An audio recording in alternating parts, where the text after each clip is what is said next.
Well, good evening, everyone. Thank you for joining us on KREM 2 News at 5. I'm Tom Sherry. Hey there, I'm Regina On. Well, there is growing concern across the state that some counties could move back to phase 2.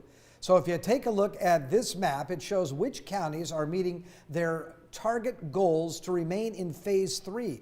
And the green represents meeting the goal, and the red indicates the counties that are not meeting their goals to move to phase 3.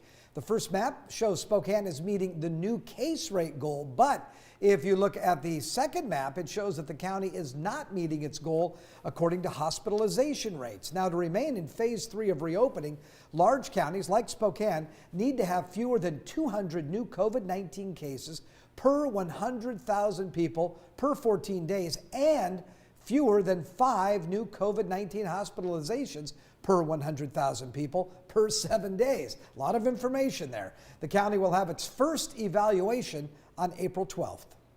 Well, new vaccine trials are happening here in Washington right now. Researchers hope to find ways to protect people as more COVID strains pop up.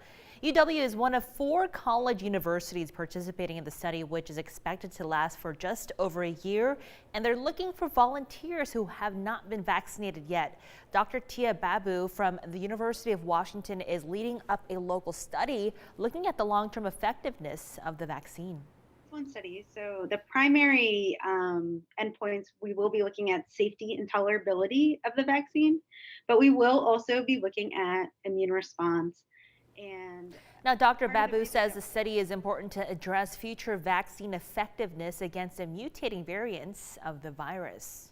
Well, earlier today, Governor Inslee announced that he will be visiting Spokane tomorrow. His last visit was back in February. Now, the governor will arrive sometime in the afternoon in Spokane. Our own Ian Smay is in the newsroom tonight with more on the governor's visit. Ian. That's right, Regina. The governor's first stop will be a tour of the Spokane Arena mass vaccination site. Afterwards, he will be visiting Second Harvest. Also earlier today, Inslee talked about next Monday, which is when the state will reevaluate each county individually and decide if they will stay in phase 3 or go back to phase 2. I asked him what the time frame was for the data being used by the state, and here's what he had to say. Well, the numbers will be the most recent complete numbers that are available on Monday. So that's the numbers that will be making the call here. Now, there's incomplete numbers that come in for some period of time. We need to make decisions based on the complete numbers. Inslee was also insistent that it's not a decision made by him. Instead, whether or not a county gets to stay in phase 3 depends on how the data lines up with the state's metrics. The 2 metrics currently used are a county's case rate over 2 weeks and hospitalization rates over 1 week. Both must meet the metrics to stay in phase 3. As of this afternoon, there are at least 9 counties in eastern Washington that don't meet at least one of the metrics. If you look at State Department of Health data, those counties include here in Spokane County, Whitman County, and Stevens County. You can find a full map of what counties are meeting the metrics on KREM.com. In the newsroom, Ian Smay, KREM 2 News. All right, Ian, thank you for that. Let's turn to weather now. Pretty nice out there right now. Look at the clouds. I was just saying, it doesn't look like a real picture because it's so pretty out there.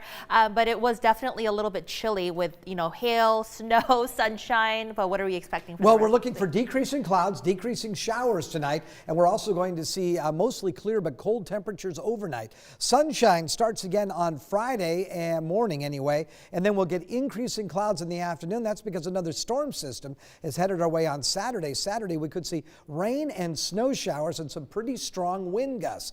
Right now, we're at 51 degrees. We've actually warmed up about 2 degrees since our 4 p.m. broadcast. You can see the wind there out of the west-southwest right now at 11 miles per hour. Showers are mostly confined to extreme eastern Washington, northern Idaho, and into western Montana. Even seeing snow showers across some of the higher elevations. But again, we're looking for decreasing showers and decreasing clouds in the overnight hours or late evening overnight.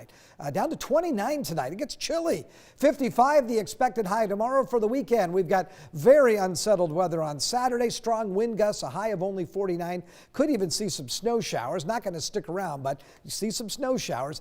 And then the sunshine returns on Sunday with a daytime high of 53. I'll check your 7-day forecast in just a few minutes.